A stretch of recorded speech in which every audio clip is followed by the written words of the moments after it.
Selamat pagi mahasiswa sekalian, silakan Anda bergabung untuk segera kita mulai perkuliahan kita hari ini.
Baik, kita mulai saja.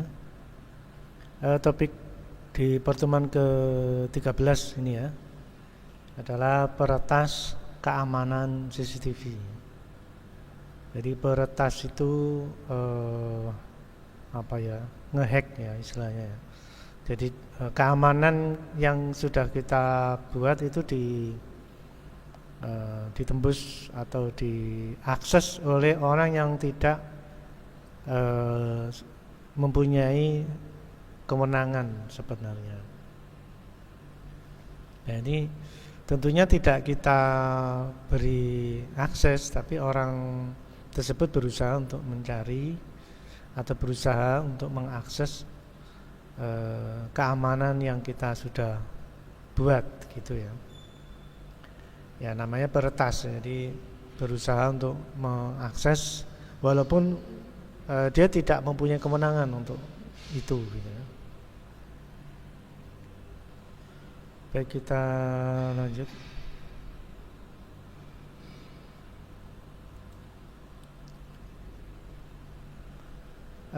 CCTV saat ini sudah bisa dikendalikan lewat jauh, lewat jarak jauh. Nah ini sebenarnya kelebihan juga sekaligus titik yang membuka peluang ya. Membuka peluang untuk diakses oleh orang yang tidak punya kewenangan. Jadi misalkan kita punya pekerjaan di perusahaan yang tidak di satu tempat ya. Jadi misalkan kantor pusat Jakarta, lalu kantor cabang di Semarang misalkan. Nah, jadi biasanya kantor pusat akan memantau proses kerja di kantor cabang. Nah, biasanya gitu ya. Nah, sekarang sudah umum itu memantau jarak jauh gitu ya. Namun ini sebenarnya adalah peluang atau celah yang bisa diakses oleh orang yang tidak berhak untuk mengaksesnya. Nah ini yang perlu kita waspadai ya. Nah baik, kita sudah fokus ke topiknya ya. Kemudian ini ya, nah, sehingga memungkinkan pengguna untuk melihat objek terekam CCTV lewat jarak jauh. Nah ini pengguna atau user yang punya, tapi bisa jadi pengguna yang bukan pemilik atau yang bukan mempunyai akses. Nah, ini berisiko ya.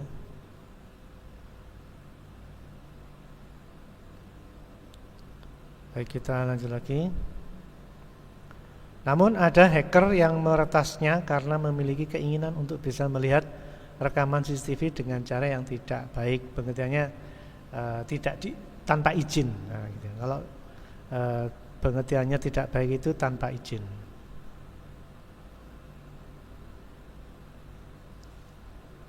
Nah, ini istilahnya ngehack ya, ngehack atau istilahnya melakukan peretasan atau mengakses yang tidak semestinya dia punya akses atau tidak tanpa izin gitu ya. Akses tapi tanpa izin gitu. Baik, kita lanjut lagi.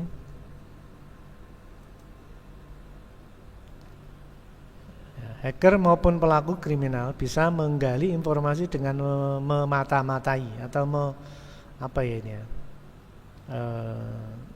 istilah lain mungkin memantau ya, tapi secara diam-diam gitu ya, rumah atau kantor atau perusahaan, serta mampu berkomunikasi dengan orang-orang di sekitar CCTV yang menggunakan mikrofon built-in.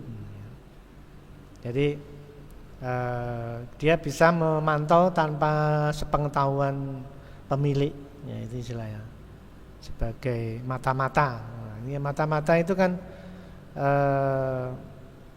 dia memantau, mencatat, monitoring yang tanpa izin. Ya. Nah, ini juga ada website ya yang membahas tentang itu. Ya. Jadi waspada, judulnya itu waspada peretasan kamera CCTV untuk kegiatan mata-mata dan mencuri data. Ini bisa Anda buka di website ya. Intinya adalah terdapat protokol di dalam sistem kamera keamanan yang disebut iLink P2P ya. Protokol tersebut membuat perangkat kamera keamanan rentan terhadap kelemahan. Ya, ini secara konsep ya, karena bisa diakses dari jarak jauh, itulah yang sebenarnya membuka peluang ya, membuka peluang bisa diakses oleh orang yang tidak punya hak atau yang tidak atau tanpa izin itu. Nah, kelemahan protokol iLink telah diuji dan pengertiannya ini telah diuji kelemahannya gitu ya. Jadi kelemahan protokol iLink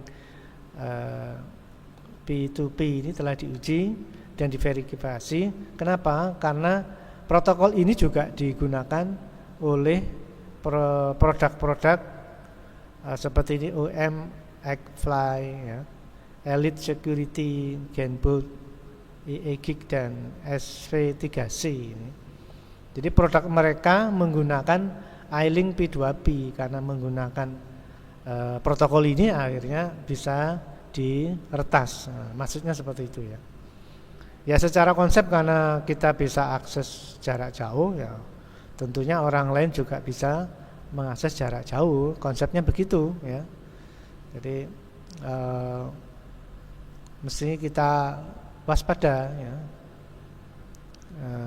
Seorang lain menjadi kita gitu ya, atau orang lain tanpa izin melakukan hal yang kita akses ya, melakukan akses yang kita punya.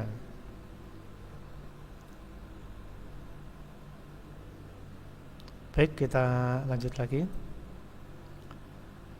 Ya, protokol RTSP ya, Real Time Streaming Protocol.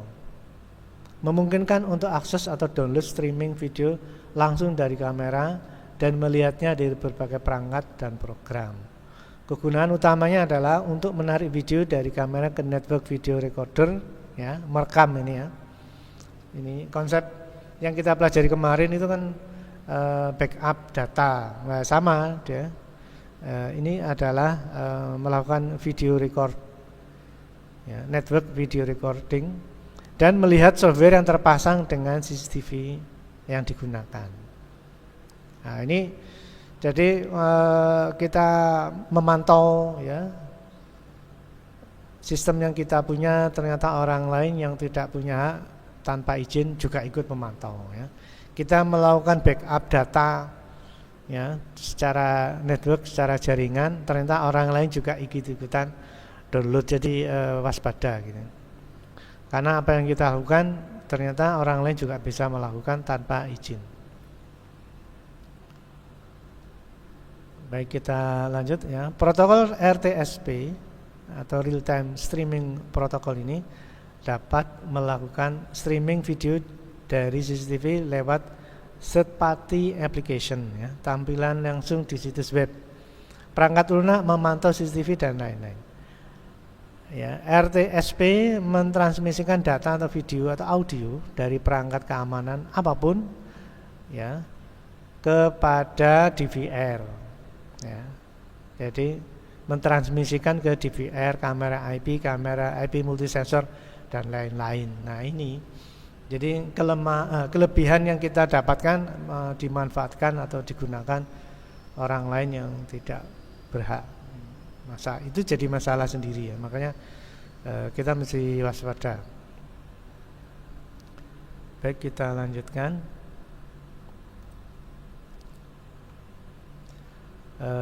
Perlu diingat juga bahwa protokol RTSP biasanya menggunakan port 554 ya. Dan dari ilustrasi di sini terlihat bahwa kamera ini melalui internet ya, itu bisa direkam menuju network video recording melalui RTSP atau protokol RTSP. Jadi kesimpulannya ya backup data melalui internet itu menggunakan sebuah protokol ya. Aturan main protokol itu ada tersendiri ya. Nah, dia kebetulan real time streamingnya itu berarti dia mengambil secara live ya gitunya. Nah, ini tentunya kemudahan sebenarnya. Jadi ini bisa kita lakukan memantau dan membackup ya, data gambar di kamera ke network video recording melalui internet pakai router. Ya. Baik, kita lanjut juga. Nah, kalau ini ada lagi perangkat lunak yang tersedia seperti VLC, Video LAN Client ya. Media player dapat digunakan untuk streaming video dengan RTSP atau perangkat lunak pemantau kamera lainnya. Jadi ternyata tidak hanya NVR, laptop juga bisa, atau perangkat media player yang lain juga bisa. Nah, ini karena mensupport RTSP, maka bisa digunakan ya untuk mendownload ya data video audio yang merupakan hasil rekaman dari CCTV ya, kurang lebih seperti itu. Nah, ini sebenarnya menjadi kemudahan ya. Jadi kita dalam jarak jauh ya bisa memantau, juga bisa merekam ya. Jadi desentralisasi ya itu dimungkinkan pengambilan datanya secara desentralisasi, jadi dari jarak jauh. Dengan demikian akan lebih mudah ya, tidak terbatas jarak ya, sehingga kita bisa memantau dan merekam gambar hasil pantauan kamera kita walaupun jaraknya jauh ya, dengan harapan memang tidak terbatas jarak ya. Nah, kalaupun kita mempunyai perangkat jarak jauh ya, kemudian kita merekam secara lokal, tapi kebanyakan akan lebih efisien ya bila terekam atau dipantau dari pusat ya, terpantau dari satu titik pusat atau kantor utama. Jadi misalkan satu kantor pusat 10 cabang, mempunyai 10 cabang. Kalau backupannya itu di masing-masing cabang, maka diperlukan 10 media simpan. Tapi kalau bisa disimpan di satu tempat ya, misalnya kantor pusat, maka 10 cabang tadi itu bisa direkam menggunakan satu perangkat backup data. Nah, ini kan lebih efektif ya daripada masing-masing kantor cabang menggunakan kam ya. Tentunya ini tidak efektif ya, daripada membeli atau mempersiapkan 10 perangkat penyimpanan ya DVR, itu harganya jauh lebih mahal bila dijumlah dibandingkan dengan 1 DVR di kantor pusat. Nah, tentunya ini menjadi pilihan ya, karena lebih efisien dan efektif. Namun perlu menggunakan protokol yang mampu membaca dari jarak jauh melalui internet data gambar yang dihasilkan oleh CCTV di cabang.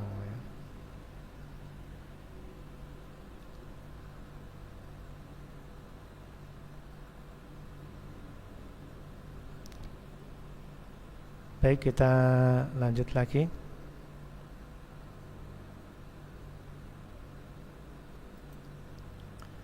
Protokol RTSP masih ya. Protokol RTSP mendukung operasi request command ya. Juga dikenal sebagai perintah atau command seperti play ya. Bisa kita kontrol ya operasionalnya ya. Jadi request command misalkan play, pause ya, setup dan lain-lain. Request pertama kali juga harus memberikan notifikasi kepada klien terkait opsi command yang ada dengan command option. Setelah itu user atau klien dapat menonton atau mematikan streaming. Nah, itu ya. Kemudian protokol RTSP tidak mendukung enkripsi konten ya, atau transmisi ulang paket yang hilang. Karena RTSP terhubung ke server khusus untuk streaming dan bergantung pada RTP untuk mengirimkan media nyata. Ya. Ini protokol juga untuk pengiriman data ya. Dengan adanya keterbatasan ini bersama dengan masalah yang penskalaan menyebabkan penurunan penggunaan RTSP secara keseluruhan. Jadi tentunya ini menjadi pertimbangan gitu ya. Bisa dibaca dari jarak jauh ya, gambar CCTV kita di kantor cabang, tapi dikhawatirkan ada orang lain yang tidak punya izin ikut-ikutan memantau juga mendownload data dan gambar. Nah, itu yang menjadi pemikiran ya, atau pertimbangan gitu ya. Baik, kita lanjut. Nah, ini seperti media player ya, VLC. Ini terdapat tab di mana media dan pilihan open network ya, di bagian itu open network stream ya. Jadi dimungkinkan VLC ini mengeplay aplikasi dalam jaringan ya. Jadi VLC ini kan mudah di-download. Ternyata dia juga diberi fasilitas open network stream ya. Ini sebenarnya untuk mempermudah ya sebenarnya, tapi tentunya menjadi pertimbangan kita gunakan penggunaannya gitu ya. Nah sekarang kata kuncinya sebenarnya adalah network yang kita punya harus aman ya, istilahnya tidak di-share sembarangan gitu ya, tidak dibagi ke sembarang orang gitu ya. Ya. Jadi misalkan di sini aplikasi ini dibuka lalu di sini ada open network stream. Ya sudah, kita bisa membuka jaringan video jaringan di yang lain tempat ya. Baik, kita lanjutkan. Nah, VLC masih ya. Di sini dimasukkan alamat networknya ya. Jadi network, lalu di sini dimasukkan data-data networknya. Nah, itu bisa untuk memantau atau menampilkan video di jaringan. Nah, ini sebenarnya kemudahan ya, kemudahan. Nah, tentunya jaringan ini, kode ini yang mesti kita jaga ya. Jadi jangan sampai kode-kode atau mungkin hak aksesnya dipakai atau diambil orang lain ya. Baik, kita lanjut. Nah, seperti ini ya. Tab network ada input bar yang meminta network URL. Isinya adalah user, password, ya, address, port, ya. Kemudian streaming dan channel. Nah, ini kan ada di perangkat kamera DVR yang terpasang ya. Ini enggak yang tahu sebenarnya kita sendiri, tapi jangan sampai data-data ini sampai keluar ke di luar lingkungan kita ya. Nah, ini yang bisa jadi kita sendiri yang melakukan kesalahan gitu ya. Nah, data, user, password, alamat, port, lalu channel kameranya ternyata kita sebar, atau orang dalam yang kita percaya ternyata menyebarkan informasi penting ini ya. Ini yang sebenarnya bukan salah teknologinya, tapi kita sendiri ya, human error ya. Kita sendiri yang tidak baik atau tidak tepat menyimpan data-data penting ini ya. Nah, disinilah akan dimasukkan alamat IP kamera yang ingin diakses beserta dengan username dan password yang diperlukan untuk otorisasi masuk ke dalam sistem dengan protokol RTSP. Ya, juga tentunya harus memasukkan direktori file tempat di mana video recording tersebut disimpan.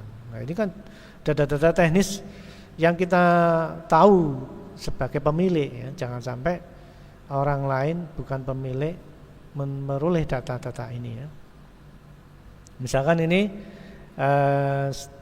streaming 102 ini ya, ini ada user passwordnya, misalkan ini 1234566, ini contoh aja. Lalu IP addressnya, lalu di sini ada portnya ya, kemudian di sini streaming channelnya di 102, di mana streaming channel ini yang tahu adalah teknisinya tentunya ya. Jadi tentunya data-data ini ada di tempat kita, jangan sampai data-data ini tersebar luas ke orang lain. Nah, orang lain yang akan memanfaatkannya gitu.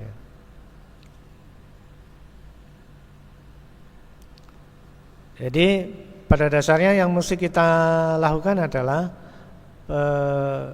menjaga data-data kita ya. Mungkin passwordnya selalu ganti setiap minggu atau ganti setiap bulan misalkan ya, dan sebagainya. Mungkin channelnya kita rubah ya. Jadi channel itu kamera saat dicolokkan itu kan di DVR itu kan ada channelnya ya. Nah, itu yang mesti kita perhatikan, mungkin dipindah ya setiap bulan secara berkala saat maintenance misalkan ya. Ini kita sendiri yang mesti kita jaga sendiri gitu ya. Nah, kalau ini sudah bisa peroleh data-data ini ya, user password, lalu IP address-nya, kemudian portnya, kemudian channelnya. Lah ini akhirnya orang lain bisa selain kita yang bisa memantau, ternyata orang lain juga bisa memantau ya. Ini yang mesti kita hati-hati, data-data penting jangan sampai kemudahan ini